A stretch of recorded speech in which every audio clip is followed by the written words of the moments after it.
and Sangha, the permanent three treasures. I respectfully bow to our own teacher Sakyamuni Buddha, the future born Maitreya Buddha, great wisdom Manjushri Bodhisattva, great practice Samattabhadra Bodhisattva, Dharma Protector Bodhisattvas, all the Bodhisattvas in the great pure ocean. I respectfully bow to the great love, great compassion, Amitabha Buddha of the Western Paradise, great compassion, Avalokiteshvara Bodhisattva, great bow, Ksitigarbha Bodhisattva, great power, Mahastamaprada Bodhisattva, all the Bodhisattvas in the great pure ocean.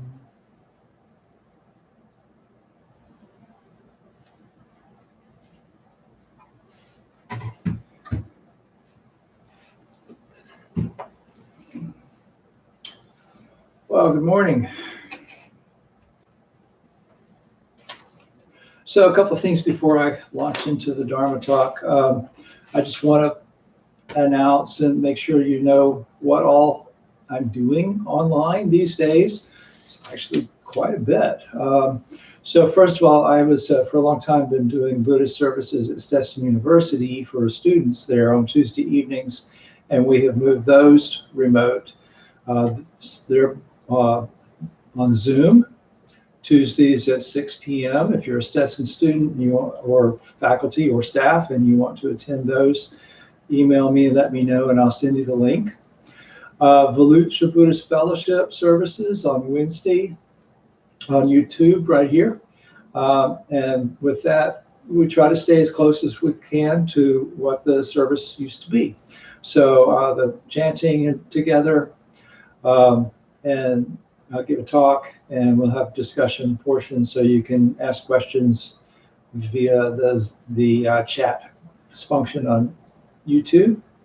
And then Thursday, we're starting something a little bit new. We just started this last Thursday. But you know, for a long time, I've had services once a month in Palm Coast, and I won't be able to do that for the next month or two. And so that they get an opportunity to get the Dharma also, decided to have a Dharma discussion on Thursday evenings at 6 p.m. And that's also on Zoom. So I've sent out the link, but if you didn't get that or you need it again and you want to attend that, make sure, just email me via the Volusia Buddhist Fellowship webpage, and I will give you the Zoom link so you can join us. If you haven't used Zoom before, the first time you have to download a browser add-on, basically. It allows you to chat. And then Sunday 11th, again, we'll still be here for Dharma Talks. So I'm not trying to do a discussion on Sunday mornings, really just giving a talk. If there's more that you would like on Sundays, let me know. A colleague has shared with me some software that we can use to maybe add some things to it and that kind of stuff. So we have some opportunities for some creativity. If there's anything you'd like to see, email me and let me know. Also, a couple of you have made donations. I appreciate that very much. If you want to donate to support what we do, and we do still have expenses, you can go to the Volusia Buddhist Fellowship website and you can donate using a credit card, or you can email me and let me know that you want to send a check, and I'll tell you where to send that to.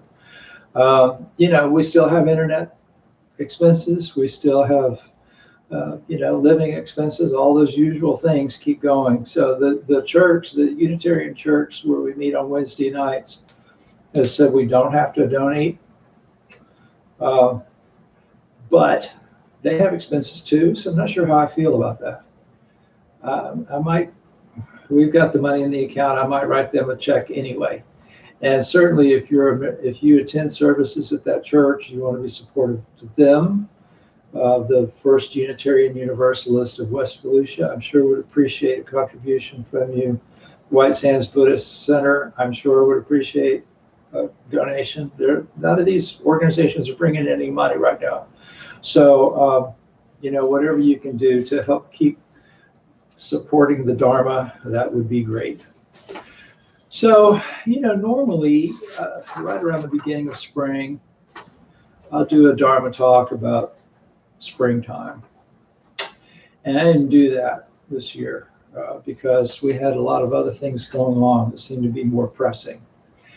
But this is only the third Sunday of spring, and it's still a good topic. I don't know how it is where you are, but we're having a little April rain right now where I am.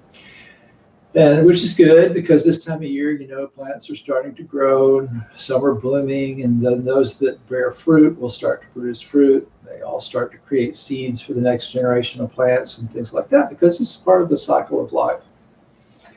And, you know, sometimes I'll hear someone say you don't get a do-over in life. And that's true to the extent that you can't experience the same moment twice. But every gardener knows that you get a second chance. One growing cycle comes to an end and another begins. This year's garden and next year's garden are not the same gardens.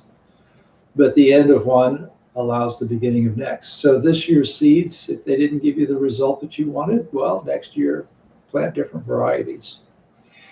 And I think as human beings, we get second chances fairly often if we recognize them as such. There's the second chances we give ourselves. We give other people second chances. Sometimes other people give us another chance, and sometimes life itself gives us a second chance. And so if we want this sort of rebirth to be successful, we need to bring some skills to that process. So some of you know this story, some of you probably don't. I don't tell this story all that often, but in early 2000s, so just a little over a year ago, I was living a really hectic life. It was interesting. Sometimes it was kind of fun, but I had a lot of irons in the fire. I was working and living in 3 different counties, and I was managing multiple careers. I was on the hook for a bunch of stuff. And on top of all of that, I'd been through a lot of stress in my personal life. And so one day in January, I was working on a project in one town, and then I had to go home in another county to do something in my office, and then I had to go 40 miles away to someplace else to do something else. And then I was driving down a 6-lane highway in rush hour, going through a very congested area. And I was northbound, and the other 2 northbound lanes were stopped. But mine was clear. So I was going about 35 miles an hour in this little sporty compact car, which was quite a bit slower than the speed limit. But with traffic as it was, you know, that was about as fast as I could go. Well, suddenly an SUV crossed the 2 stopped lanes of traffic and was right in front of me. And I was going to hit it. I knew I was going to hit it. And the next thing I knew, I was sitting in my car and stopped. And someone was moaning, really bellowing in pain. And I thought, wow, that person is really hurt. I should get out and try to help them. And then I realized that person bellowing in pain was me. And then I felt the pain. My leg hurt really badly. I had a real bad cramp in my side. I was having trouble breathing. I wanted to get out and stretch, but my door wouldn't open. And then everything went blank. And then someone was talking through me through the window and cutting my door off of my car. I was bleeding from a head wound and my back hurt, so they immobilized my back and head and started to get me out of the car, and everything went blank. And then I was in an ambulance, and someone was asking me to please try to stay conscious, and I tried, but everything went blank. And then I was on an operating table, and a doctor was talking to me, and I was kind of joking. I thought I would make this little joke, you know, that I said, "Hey, doc, what do you think? Am I going to live?" And he said, "Well, we're trying to save your life." And then he said that they knew so far I had a broken leg and a collapsed lung and a head injury. And we said, "We need you to stay conscious. If we keep losing you, we're afraid we're not going to get you back." And he said, we need you to stay conscious so you can tell us what else is going on that we don't know about yet. And about that time, the chaplain showed up and wanted to know who my next of kin was and if there was anybody else I wanted notified. Because at that point, they weren't confident that I was going to live. So my memory of the next couple of days is kind of sketchy, but after things started to stabilize, I was sitting propped up halfway in bed, looking at my leg, which was all wrapped up after surgery and stuff. And I remember thinking, you know, I really need to make some changes in my life. So a friend called me that day, and she was going to visit, and she was going to be going by a bookstore first, and she asked if there was anything I wanted to read, and I said, yes, bring me anything Buddhist. The crash wasn't technically my fault, but I had realized that my life was just not going in a very good direction. It was not headed toward a very good end, and I'd come close to dying, and miraculously, I now had a second chance. I had a chance to plant some seeds that I hoped would ripen into a better life than the one I've been living. So when I started writing for the newspaper in Daytona Beach, an editor asked me to interview an artist named Arthur Rayford. And Arthur was a 70-year-old, at the time, African-American guy who was a former building inspector. And after he retired, he decided he would pursue his first passion and get seriously into painting. And his works were amazing. I interviewed him in his office, and they were just incredible. And he was inspired by these untrained Caribbean artists and the outsider artists and people like that, but also by Impressionism and Pointillism and so on. He had actually studied art. And so as I was sitting with him in his studio, I was talking to him about his philosophy of life. And by the way, he had a little Buddha statue sitting next to his easel. And I said, what's that about? And he said, well, you know, people like that, they're in touch with something bigger. They're in touch with something. He said, it's not God like preachers talk about. They're mostly just after your money. He said, but they're in touch with something that's beyond themselves. And that's how, and he said, that's how I feel when I'm painting. And he became this highly esteemed and quite well-paid artist as a result of, I asked him about that, you know, how did he make this transition? And he said, well, sometimes life just stops you, and then it sends you in a different direction. Well, lying there in that hospital bed, I knew that life had stopped me. In fact, it had almost ended altogether. But my priority at that moment became to get back to my spiritual practice.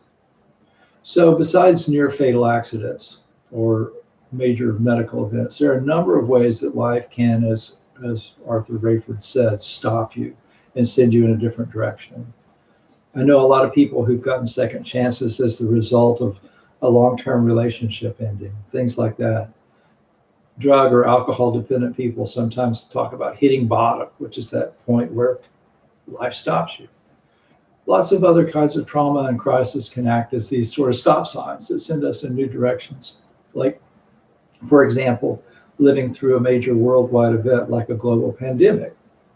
And suddenly our livelihoods and maybe a lot of other things change suddenly or mean something different or whatever. Things can change suddenly and unexpectedly and dramatically. So I think, as I said, you need some skill to bring to these second chances that will help you make the most of them. And I think the first skill is acceptance. As hard as circumstances might be, they're easier if we accept the situation we're in. And that might involve making an assessment of exactly what's happened. And that can take some time because we don't always know. A lot of the time, you know, we can't see the forest for the trees, or we can't see the trees for the forest, or however that works out for us at these times. Medical events can leave you changed for a long time physically. It might take a while to know exactly what that means. I didn't know how severe the long-term effects of my auto accident would be until a long time after I finished therapy. I knew a woman once who completely changed her life for the better after her husband died unexpectedly and tragically. But before she could do that, she had to assess where she was, what was her financial position, and take stock of her situation. So to accept circumstances doesn't mean that we have to give in to something. We just need to be realistic and determine what our options are. We may really long for things to get back to the way they were before, but that may never be possible. When we come out the other side of this, a lot of things will go back to kind of the way they were, but a lot of things will probably have changed for good. So, but this doesn't mean that we can't grow in some new ways and do some new things. My first Tai Chi teacher woke up one night several years ago with severe pain all down the left side of his body. And if I remember this story correctly, he and his wife assumed that he was having a heart attack. And they lived pretty close to a hospital. So she just got him into the car and rushed him to the emergency room.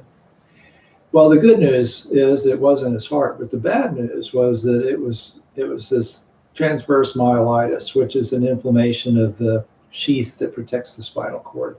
And so by morning, he was completely paralyzed. Well, he started getting some movement back in his limbs on one side and then the other. It took weeks of therapy, and he had to work really hard, but he became able to walk again. Eventually, he recovered most of his functioning. He's still got some issues on his left side. But there's a Buddhist term, virya, which is considered one of the spiritual powers. It's energetic diligence. It's the kind of diligence that comes about from faith and determination. So to make the most of a second chance, you need that skill. And that's a skill. It's not just something you have, it's something you develop. It's a skill you develop. You need the kind of faith that enables you to keep going and push yourself to recover as much as you can. Don't expect everything is going to change overnight. Second chances can require quite a bit of patience sometimes. It took my Tai Chi teacher months to get most of his motor functions back. It took me about 2 years after my accident to revamp my life so that I had fewer stressors and more opportunity to focus on the important things. And you can't force the future to be a certain way or to fit your timeline. It's better to stay in the moment, appreciate even small improvements. Sometimes to make the most of a second chance, it's going to require some forgiveness. You may need to forgive yourself. You may need to forgive other people. The alcohol-dependent person who turned his life around, for example, needs to be able to accept themselves as they are, flaws and all. This is a little counterintuitive sometimes. After all, if you're not beating up on yourself for being so bad, why would you bother to change? And I'm seeing a lot of this now, like in social media and stuff. People kind of down on themselves for being lazy or down on other people for being lazy and that kind of thing. But it's much more productive really to accept yourself as you are, where you are. And then you can learn from your mistakes, yes, but don't characterize yourself on the basis of things that you've done unskillfully in the past. No one is totally good or bad. We do good things and bad things. We experience the result of that. You can't control the past. The past is gone, can't be changed. But if we've made mistakes, we can learn from them and try not to repeat them. And being realistic, we can acknowledge our innate ability to do good things and start diluting the results of negative karma with meritorious karma. Somebody asked me about that. Must have been Wednesday night. Can you cancel out bad karma with good karma? And you can't really cancel anything out, but you can dilute the results of negative actions with positive actions. You can't control other people either, and their past is gone too. So neither of you can change what's happened. You can accept them as they are and then be realistic about your options with them. So we might not ever go back to the way things used to be before everything changed, but where can we go from here? So often, second chances call for us to have courage. We tend to think of people as being naturally brave or courageous, but that can be developed just like any other skill or virtue. If we stay within our comfort zone shrinks. If we step outside our comfort zone grows. So look, don't go outside, right? Unless you need to. This is not a time to be taking a lot of risk, but it's a good time to think and to rest and to plan. And we can be purposeful and deliberate with what we're doing. My alarm went off one morning a few weeks ago, not long after things started to shut down and go remote and all that kind of stuff. And so, as I always do, I turned off my alarm as I started to get up. And then I realized there was absolutely no reason at all for me to get out of bed right then. And so I went back to sleep for another hour, which was a real luxury. I hadn't done that in ages. A month ago, my workday tended to begin around 7:30 most days and end 12 or 14 hours later. My calendar was full of meetings and services and classes and all that started to change. My calendar is already filling up, even though things are far from back to normal. But I've resolved that I'm going to be a lot more careful about what I put on my calendar and where I put it. It's a good time to reconsider our values and start living our important values. We can make decisions based on purpose, not urgency. We can maybe use this particular second chance to focus on what really brings meaning to our life. So if you think things can look very difficult right now, if you're out of toilet paper and and they don't have any at the store either. I mean, there's some. I started to say something a little crude, but that's a challenging situation. But if you look at history and the way societies evolve, the way individuals evolve, you find that what appears to be tragic over the long run can turn out to be a blessing. Great change almost never arises out of peace. It's almost always a response to difficulty. So the nice thing about second chances is that we don't have to start over from scratch. We carry with us what we gained from our former lives, but now we have an opportunity to open up to true purpose, to reveal wisdom, love that we've been keeping concealed from ourselves. So I want to close with a poem by a Chinese poet who lived during the Song Dynasty. He wrote, "I have a single bright pearl, long imprisoned in dust. Now that this dust is gone, the brightness can shine through, illuminating all mountains and rivers."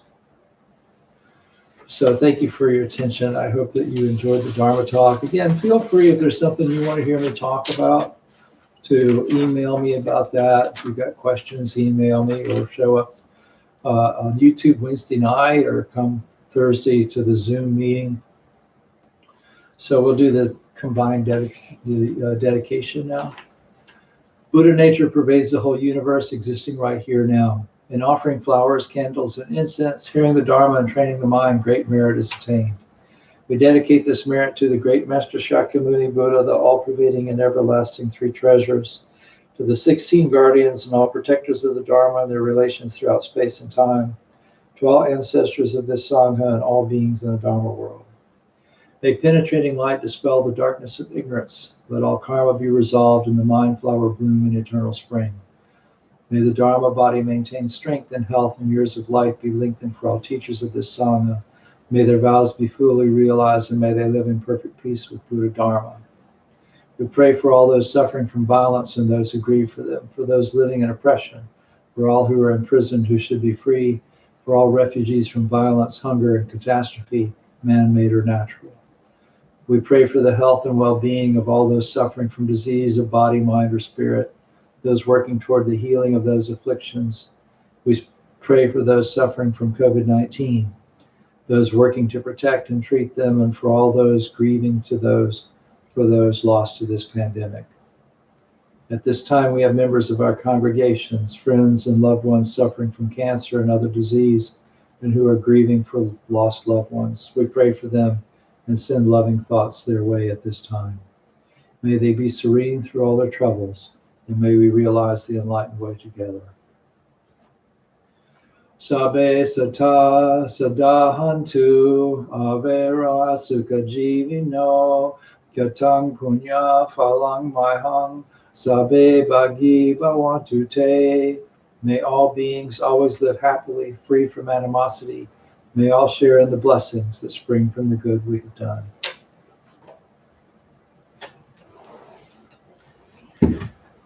3 bows.